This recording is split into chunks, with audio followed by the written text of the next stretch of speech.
Welcome into another week of the business of sports, playmakers beyond the competition. Joined as always by Chris Roseman. Chris, how you doing? Ken, good morning. It's another great day in St. Louis, and so much going on these days. The end of the baseball season, as we head to the playoffs. You know, the Blues started their pre-training camp or their training camp, and now exhibition games start, and we're seeing changes with radio, changes with transfer portals, change. It's always an exciting time in sports. It's the only thing constant is change. And you are wearing a kind of an old school jacket that somewhat relates to our guest today, Larry Albus. Talk about that and your relationship with Larry.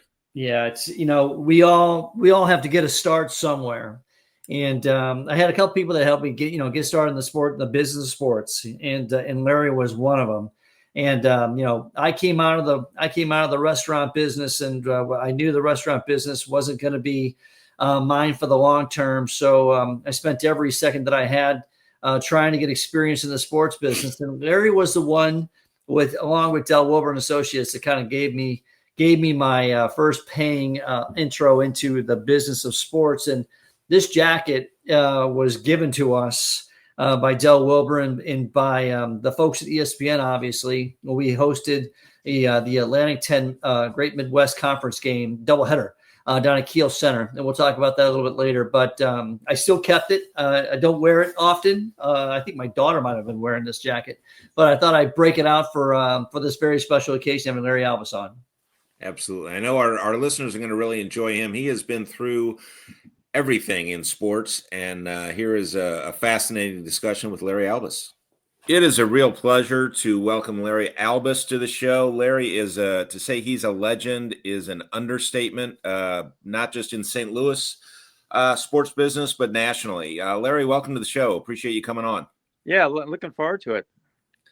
Good morning, Larry. It's this is one of those things where I ask you to send over a little bit of information about yourself, and sure as I would know it, you're a little bit short on the details. But I'm going to start here.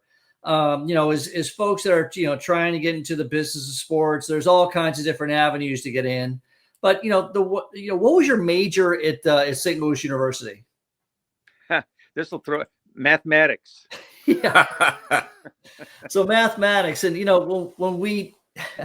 when you try to get into the sports business, it's usually your event operations, or you come in at as a marketing manager, or someone putting up signs, or helping out the SIDs. But nope, not Larry Albus. I think you started right at the top, it looks like, as the athletic director at St. Louis University at a very young age. Can you kind of walk us through how that happened? Yeah, actually, the way the whole thing started was I was at St. Louis U. I was a freshman at St. Louis U, and the assistant athletic director was a guy named Gene Hart, who was my high school football coach. Oh. And the the person who had been the manager of the basketball team graduated. So Gene called me into his office and said, "Would you like to be the manager of the basketball team?" I said, "Well, what's it entail?" He said, "Well, you get a full scholarship for it." I said, "Done deal." Sold. So I worked for about 4 years as the manager with the basketball team.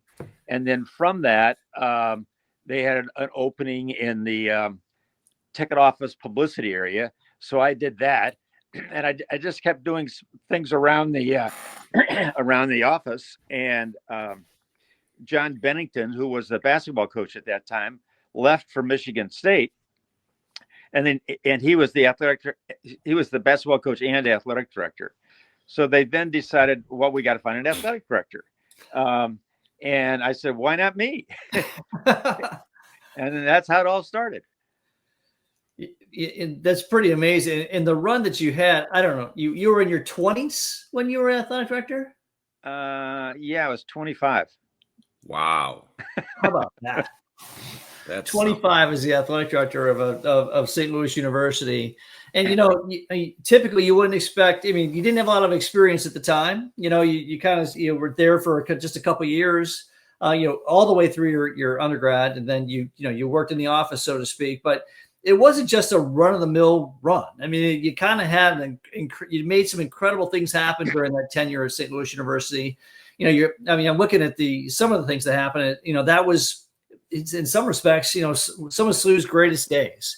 SLU soccer, men's soccer was winning national championships at the time.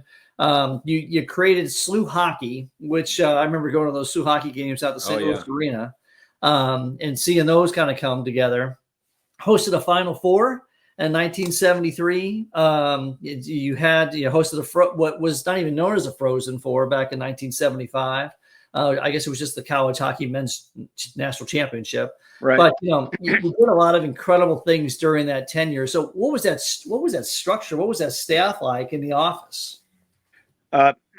It was basically me and about 2 or 3 other guys. So, and then what we did is the NCAA, the interest in college basketball at that time was somewhat struggling. The Hawks had left town. And I thought that a way to kind of motivate interest in college basketball was to see if we could get the Final Four.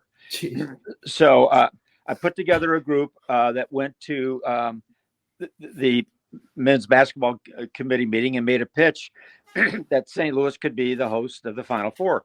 And I had the president of the arena and Ed McCauley and a bunch of people like that.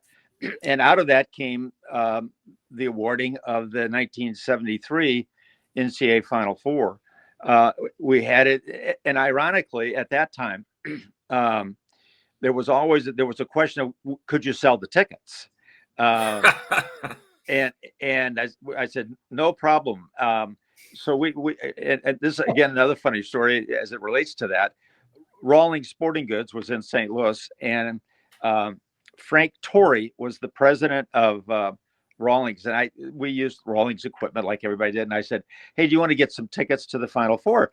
So I said, "Sure." So I sold him like 20 tickets, and they were gone. And the bottom line, obviously, the game was completely sold out. And out of that game, I became good friends with the athletic director at UCLA. His name was J.D. Morgan. And he was, I actually replaced him on the committee. And JD was always a big thinker. And I said, at that particular time, the North Carolina State was on probation. And so they didn't play UCLA in the championship game. So I said, why don't we put together a TV game to start the season next year of what should have been the Final Four? And he was all over it. Oh, so we opened up the 1974 season with a doubleheader, and I made it be a doubleheader so St. Louis U could be part of that. And that game sold out in a heartbeat. And then we wound up doing that again. We had the finals in '78 in St. Louis, and we did the same thing. Had a doubleheader the next year. So that's kind of how that all got started. So 2 Final Fours you hosted during that period of time. Yeah. Wow. Unbelievable. That's unbelievable. And obviously, if for any big college basketball fans remember that 1973 Final Four, if I'm not mistaken, was one of the greatest individual performances by any player. And Bill Walton, 21 of 22 shooting. He missed one shot in the game. Yeah. 21 of 22. He missed a free throw. Oh, of all things to miss. Larry, what was it like? Obviously, the early days, but knowing that you put together the group to bring that great event to St. Louis. What was it like that weekend, watching the event sold out, like you said? Had to be just an unbelievably rewarding feeling. Yeah, it was terrific because to the people in St. Louis, and obviously for something like the Final Four, you have a lot of people traveling from out of town. But even for the people in St. Louis to understand that there was a demand for college basketball tickets was something that we were trying to establish. So from that, we were able to get that done. So I think, college basketball took on a whole new perspective in St. Louis at that time. So your SLU days come and you kind of get a little restless, and from there, did you go to the Metro Conference? How does that figure in?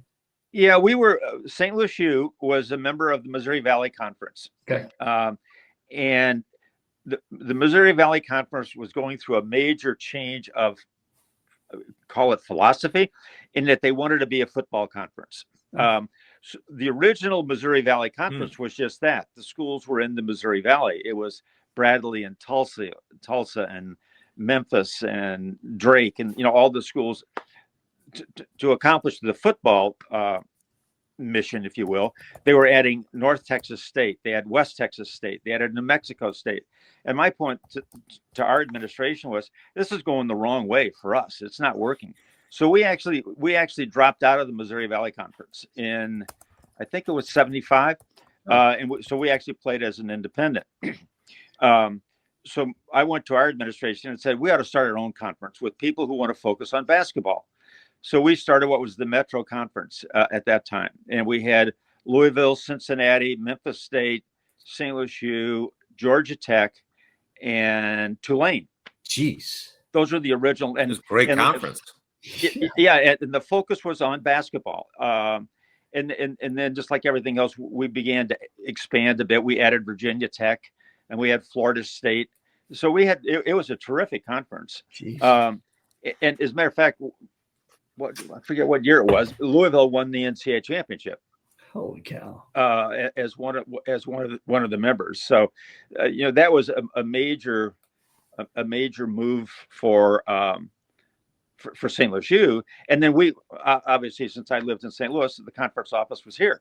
So we were doing all kinds of crazy things. We published a weekly newspaper that we distributed to all the member schools. We did a weekly radio show, and the host of the weekly radio show was Bob Costas. Oh my gosh! Yeah, Wow. Bob was like 23 years old, and so we did that, and then out of that came the success we were having, I guess. Denny Long was the president of Anheuser-Busch, and he was kind of following along what we were doing. And he called me one day and said, I'd like for you to come down to Anheuser-Busch and create a sports marketing department. So the next day I got a call from a good friend, Mike Rorty. Mike was the executive vice president of marketing. And they said, we want to create at that time, the emphasis is at that time, they were going through an expansion of their brands. Originally it was Bud Light, Michelob, that kind of stuff. But they were up to, 8 or 9 or 10 brands. Now they got 100 or whatever the case may be. Right. But the way they were operating is each brand made their own sports marketing decisions. And Denny and Rorty said, that's not the way to do it. We need to consolidate it so we can leverage all of our spending to get our best deals. So we want to create a sports marketing department. Would you come down and run it? I said, sounds like a plan to me. And in about a week, we hired like 12 different people, 3 people from St. Louis U, or from the conference came to work for me. And from that, we created the sports marketing department. Wow. That was about 19, when was that? 80? 82. 82. Yeah.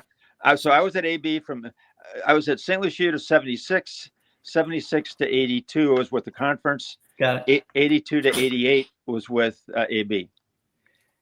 So, Wow. I mean, those were the days, right? So you started the sports marketing department, and then you've got, I think this might be a little area where Ken, your career path might have crossed a little bit. I don't know, maybe with it Sports Time was back then. Yeah. And one of the evolutions at AB at the time, in the early 80s, the whole idea of cable television was being introduced as a medium.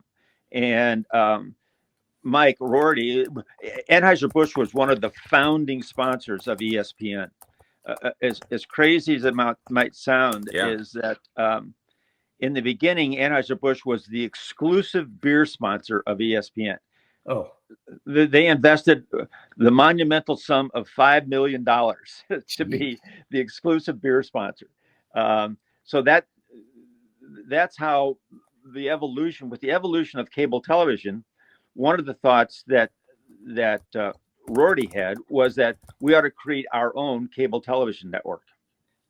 So we said, okay, let's do that. So we created Sports Time, and it was a limited. It was a joint venture between Anheuser-Busch. There was another cable company, and then there was a company called TCI. And the gentleman who was the principal at TCI is a guy named John Malone. Well, John Malone right now is the president of Liberty Media, and they own Formula One and all kinds of things. So John was a big player. But we wound up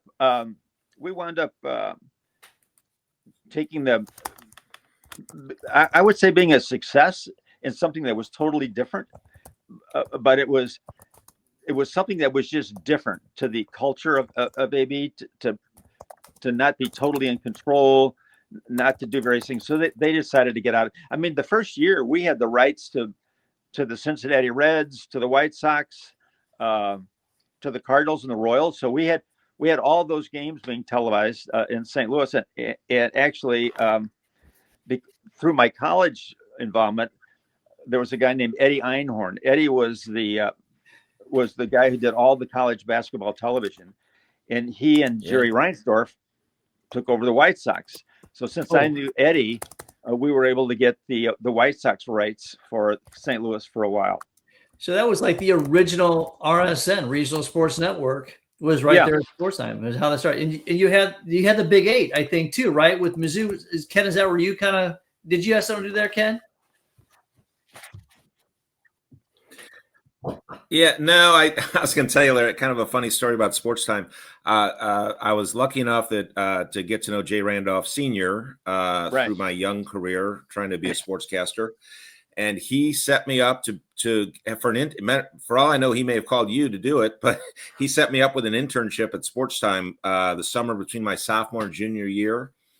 And I think in March or April, I was watching the news and I saw that Sports Time was not going to be an entity any longer. So there went my internship. But that is, it was a very cool concept that honestly was probably just before its time.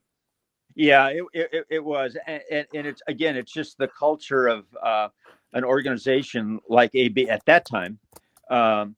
It was almost like a distraction from what they were doing. It was not a core competency, if you will. So they decided to get out of it. And then what happened with that, the timing was Anheuser-Busch at that time was really beginning to focus on international brewing distribution. So Denny wanted me to create the international sports marketing department. Wow. So what we did with that is we were launching Anheuser-Busch, Budweiser in particular, into Ireland. And both Denny and Rorty were as Irish as you can get. They said, we want to get the biggest event in Ireland. Well, the biggest event in Ireland at that time was the Irish Derby, which was their big horse race. And they said, we want to become the title sponsor of that. So I said, all right. So I'm trooping over to Dublin trying to get the rights to do that. So we wound up getting the rights to do it. And it turned out to be a huge success. And I never will forget, the first year of the Derby was, I guess, 85 or so that we did it. Yeah. And Anheuser-Busch was still in the expansion of its international capabilities. So the issue was, would the Irish people who are used to the European kind of lagers, would they drink Budweiser? Well, Budweiser at that time didn't have a brewing capability in Dublin. Their partner was Guinness. So what they did is starting the week before, they shipped plane loads of Budweiser into Ireland. And as luck would have it, the Derby, the first day of the Derby, it was a really hot day. And you could see the Irish people walking around carrying 6-packs of Bud. We're here. Yeah. That is funny. And then the great viral moment. Yeah. And the other thing they thought was interesting was, would the media accept Budweiser as the brand of the title sponsor of this event? and the race was on a Saturday. And on Sunday, the headline wins. The horse that won the race was Sheratani. The headline on the front page of the paper was Sheratani wins the Budweiser. So I said, I guess they accepted it. Yeah. Very cool. Very cool. I mean, so you talk about those days at Anheuser-Busch, you talk about, I mean, it goes beyond the Mount Rushmore, but the incredible personalities, incredible leadership with Denny Long and Mike Roherty and guys like Tony Ponturo and guys, there's local guys like Mike Owens, Joe Castellano, the names go on and on and on. What was it like to work in that environment, you know, with all that talent and with that, what was that culture like in Anheuser-Busch back then? And how, I mean, you just seemed that everything you touched turned to gold. Yeah. And it was a mentality. It was that said, our goal is to be the best at everything that we do. And that was the way they did it. I mean, and they were risk takers, but when they did it the right way. I mean, for example, we want to introduce the brand to Anheuser to Ireland. Let's go become the title sponsor of the biggest event that they've got. Yep. And then of course, Denny's passion for soccer said, well, we want to be a global brand. Let's go become a sponsor of the World Cup. So I put together that sponsorship with the '86 World Cup that was in Mexico City. Wow. And it was crazy stuff. Yeah. That's awesome. We are really enjoying this, Larry. We're going to take a break, but we will be right back with Larry Albus. We are back with Larry Albus, just longtime sports business legend, really, here in St. Louis.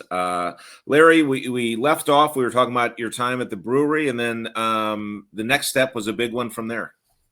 Yeah, and actually, it was interesting. It was '88 when I left the brewery, and I'd mentioned that I was doing the international sports marketing. And the last year I was doing the international sports marketing, I went to London 17 times. Jeez. In addition to going to Tokyo and Brazil and all this kind of, because you had to go to Brazil to meet the soccer people and all that kind of stuff. Yeah.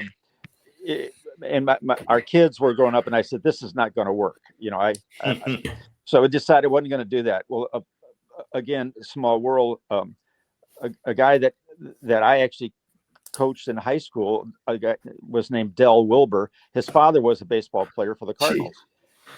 And Del had started a sports marketing company. And he contacted me and said, would you be interested in opening up a St. Louis office? And I said, yeah, timing is perfect. Yeah. So we did that. And it was basically a sports marketing almost like you would think of it today. You acquired. We owned 5 LPGA golf tournaments. We created the first LPGA golf tournament in St. Louis. We created college basketball doubleheaders. No surprise there. We did consulting work for some of the major brands, and we sold sponsorships to things. So it was literally a full service sports marketing agency. And my good friend Chris was working with us there too when we were doing it. So that was an evolution that was sort of like an interesting next step. Yeah. Full disclosure. Yeah. I worked with Larry back in the early 90s, and he gave me my first start as a paying person that actually got paid to be in sports marketing. So yeah. And this jacket is actually from the Atlantic 10 Great Midwest Challenge that we had SLU and Cincinnati, a doubleheader. Wow. And I think it was the first college basketball. I know it was the first college basketball event at Kiel Center.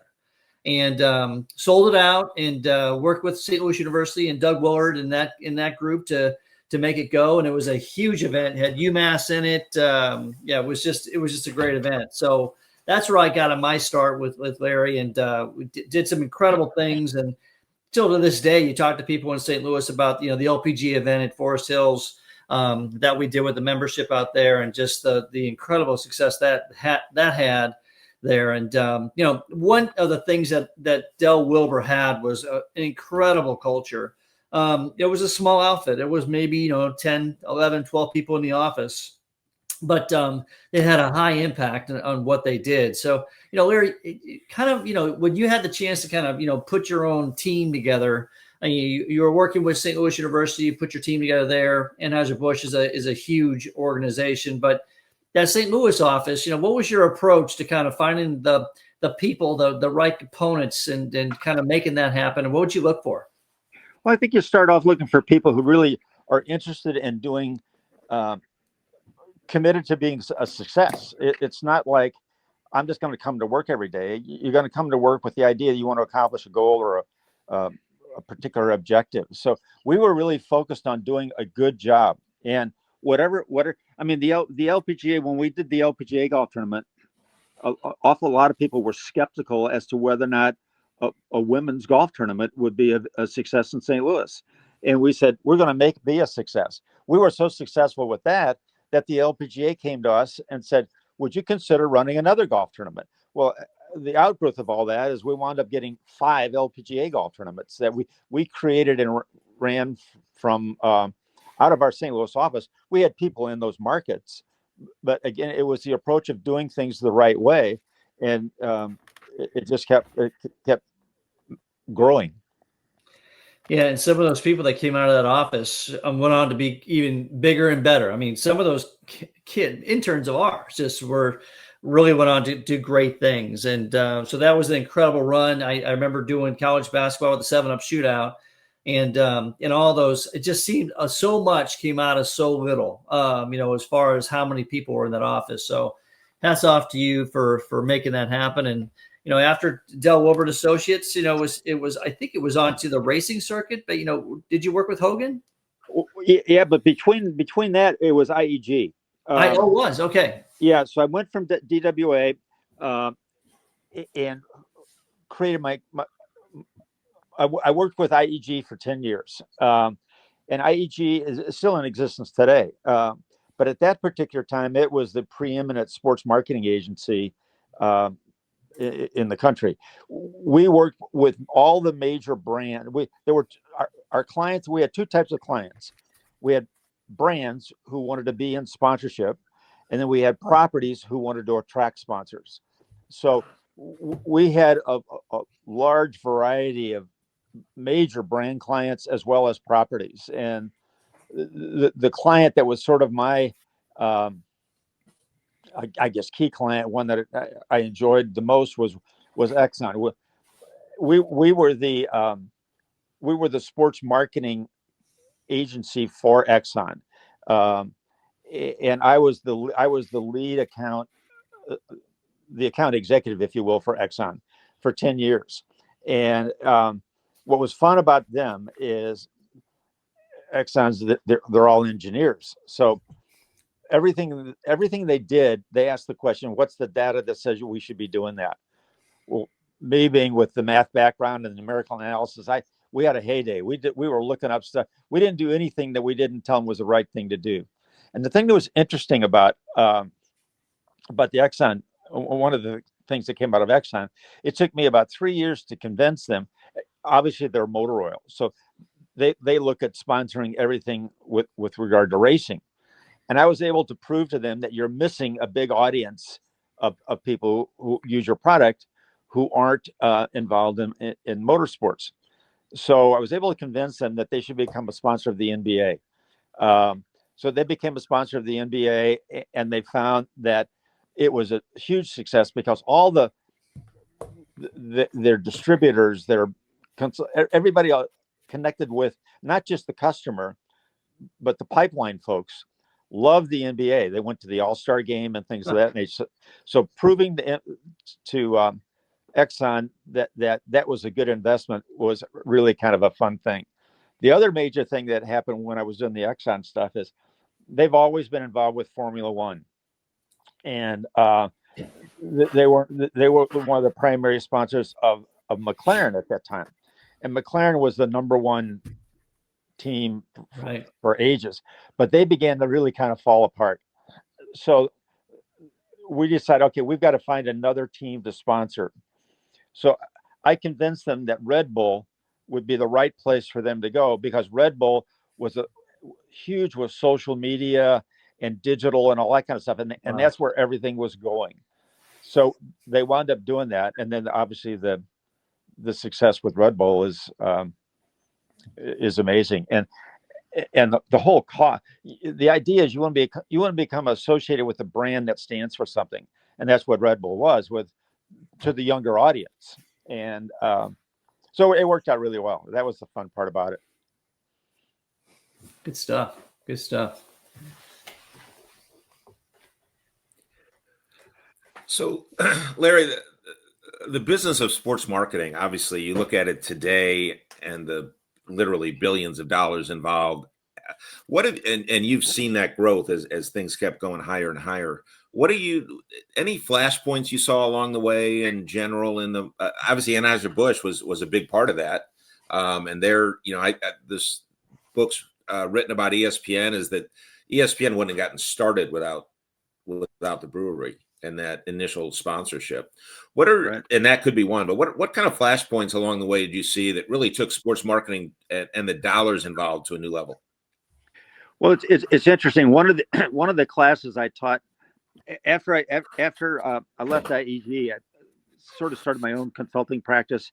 I wanted to have a little bit more time to do things that I wanted to do, and one of the things I was able to do is I worked on the faculty at Maryville University from 2015 to this year, and one of the classes I taught was sports finance, and it's interesting that up until 2017, the major source of revenue to major sports organizations was ticket sales. Starting in 2017, the number one source of revenue became television. Wow. That has dramatically changed over that period of time. And and during that evolution of the television market, everybody was saying the networks are going to be out of business in terms of rights, because the streaming channels and the cable channels are going to own all the rights. Well, what did the major networks do? They bought into all the streaming networks. They bought, ABC is now ABC, ESPN, all their group of distribution platforms. So now what happened is instead of losing audience, they gained it, because what happens now is ABC buys the rights to over the air, the Super Bowl, but they've also got ESPN, they've also got the streaming and things of that nature. So I'll get this number. I think I've got this number right. Like the last NFL TV deal is a 10-year deal for $11 billion. So it's $1 billion a year that the league gets distributed to the teams. In the NFL, the league distributed revenue to the individual franchises is enough to cover their operating expenses just from television. Wow. Jeez. Now, where's all this going to go? It's funny. I was talking to Jason Williams, is the head of the sports marketing department at Maryville, and I said, one of the things we ought to talk about doing is creating some kind of a study group that says, what's next? What's going to happen with all this social media, all the different communication platforms? What's going to happen to the sports audience? Are they, look at the Cardinals are a bad example right now because they're a bad baseball team, but are people going to stop having to go to events because they can experience them on TV with chat, with all the different social media platforms? And who knows what's next? I laugh. We're all slaves to our phone. What kind of communication did we use 5 years ago in terms of telephones and things of that nature? Sure. Look how the whole communication process has changed. My challenge to the kids today would be, what's next? If you would, in 2016, you would have said ticket revenue is always going to be number one. That's not anymore. Well, TV revenue is always up. What's next? What's going to happen to the communication platform and the experience that a person wants to have with sport. They're always going to be interested in sports. That's well documented. But what's going to be the way you communicate to that sports fan? I can be a fan of the Cardinals and never go to a game. Right. I can watch television. I can listen on the radio. I can do all their social media stuff. So, and all that's going to have a revenue stream attached to it in some way. And my challenge to be, what is it? No, Yeah. that's interesting. Yeah, it is. And for example, with you talked about the Maryville students is, it's the classic. They're the classic. They're the definition of Gen Z. They're in that. Well, actually, they're the back end of it now. Gen Z is up in their 20s. College kids are 21, 22 in that age. But what's going to interest them? How is their lifestyles and their buying habits going to influence what's going on in the sports platform? And then, from a college perspective, I don't have any idea what's going to happen with the NIL, all that kind of stuff. I mean, it's just I come from the NCAA, and you've got the spinoff now of football creating their own championship, and everybody says, is basketball next? So, Larry, talking about all the changes as you just were about the business overall of sports, but college athletics, you've been around it for so long, 50 some years. Talk about, as you've seen all the changes, and from the, you talk about that you were concerned about whether the Final Four was going to sell out of a 19,000 seat stadium, and looking at today that they could probably sell 300,000 tickets. So talk about, and obviously the last few years with NIL and the transfer portal. What are your thoughts on the game today? Well, clearly it's different. And college sports is closer to being a professional organization as it ever was. I don't hear anybody talk about the student athlete anymore. It's the athlete. It'd be hard pressed to find out what are they doing in school. It's how many years are you going to keep a kid? Is it going to be here 1 year, 2 years? So the allegiance or the connection of a fan to a player. I think it's going to be a challenge to maintain that because they move around so much. One of the things I think the schools need to do is make sure that they create a fan alliance or commitment to the school, because it's what they do and what they stand for. That's got to be something that sells people on the principle of the sport. But it's clearly, Division I NCAA sports now, it's a professional organization. It's as simple as that. Absolutely. Yeah, it's the way it is. I agree 100% with what you said about, I'm a longtime Mizzou fan, and I remember fans used to just fall in love with kids through the 3 to 4 years that they were there and really have that attachment, like you said, and that is going to be one of the casualties of today's college sports world.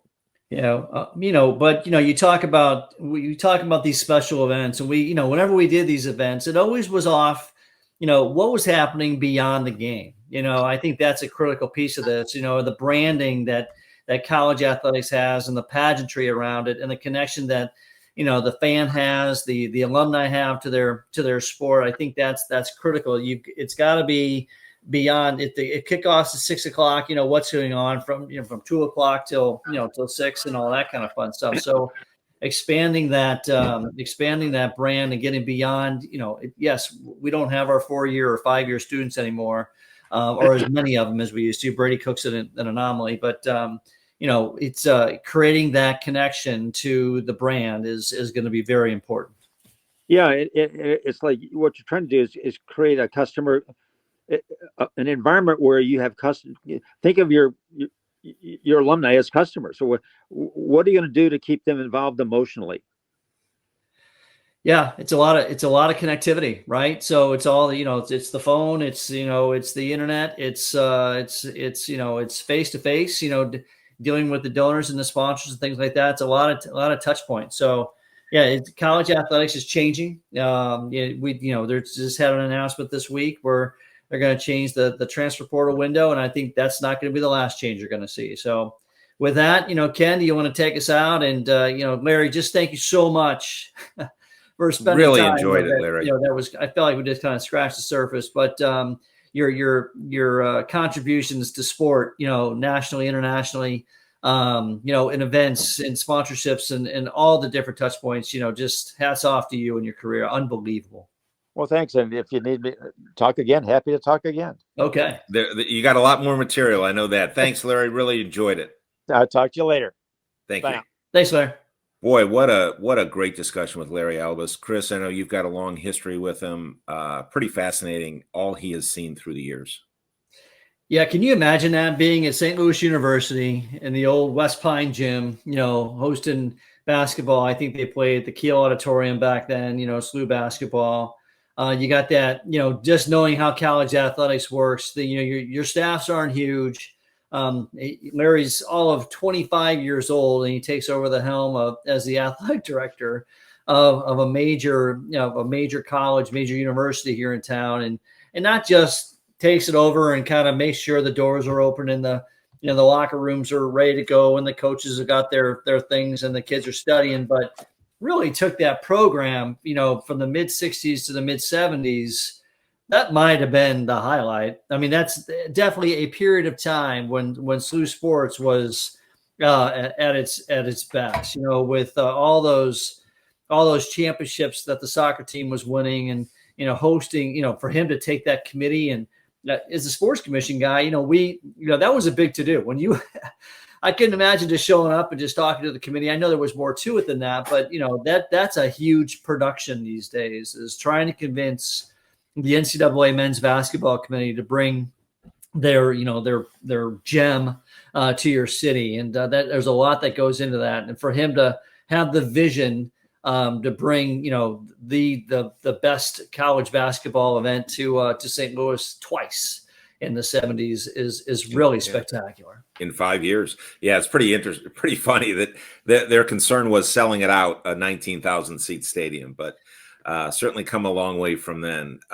Chris, you mentioned in the interview the portal window change that happened this week from for football to they previously had 2 windows, one in the winter and one in the spring after spring ball. And they had eliminated that one this week. So there will only be one window. They're still finalizing the dates. It looks like it's going to be January 2nd to January 11th, January 2nd being the day after the quarterfinals. So you still have 4 teams in it. They'll have 5 days after their season to transfer. So that is a big change to college football, and a lot of ramifications will come from that. Yeah, I mean, Ken, this is your world, and I just, they're still going to have that situation where 4 teams are in it, and they're trying to compete for a national championship, and while they're trying to probably retain players that are on their roster, while they're trying to get players that are leaving their roster. So, for those 4 teams, yeah, they're in the national championship picture, but there's a lot of work cut out for them, and it's just the evolution of college athletics, and it's going to be very interesting to see where it kind of goes with the transfer portal. It's, probably better that it's 1 transfer window instead of 2, and kind of narrow it down, and the coaches can kind of get to coaching instead of always trying to fix their rosters or adjust their rosters. So, it's just, it's not going to stop here. It's going to keep moving, and, we'll get to a happy place here, hopefully soon. Yeah, one of the results of it, again, as you said, NIL is something that I've focused on. So from an NIL standpoint, it will be a positive in that people, companies who want to do NIL deals with kids will probably be able to have a longer window to do it. Because, like for Chips, I've always had to wait until after the spring portal window because you don't want to get a deal with a kid that's going to be somewhere else. Yeah. So that is actually a fairly significant impact of this, is that if companies want to do deals with kids, NIL deals, they can start on those after the January window, knowing that the kids are going to be where they're going to be. And that should bring additional opportunities to the players for NIL as well. Yeah, your world, the NIL, and how they could change and things like that. And I just got to point to, your most recent product here with Mizzou, or not Mizzou, but with Kevin Coleman. What a find. I mean, I'm going to keep raving about that though with that young man. He's something else, and the chips are good too. Yeah, as a bonus. No, he really is a great kid. It's been great working with him and getting to know him. Ironically, I heard from Luther yesterday. He wanted some of the chips, some of Kevin's chips, because he remembers them from his days. But all good stuff. So this has been fun, Chris. Larry was obviously fascinating, and enjoyed his discussion. So we want to thank obviously Grant Salzman on the board and Dave Green for giving us this opportunity on KLIS. And this has been the Playmakers Beyond the Competition on the Business of Sports. You can catch us live Sunday mornings at 10, or find us on YouTube or any major podcast outlet. Just search Business of Sports, Playmakers Beyond the Competition, and you can always find us at luinfo.com. Chris, it's been fun this week. Got another one next week. Ken, have a great week, and looking forward to having our guest on next week. Have a great one. Absolutely, you too. Thanks.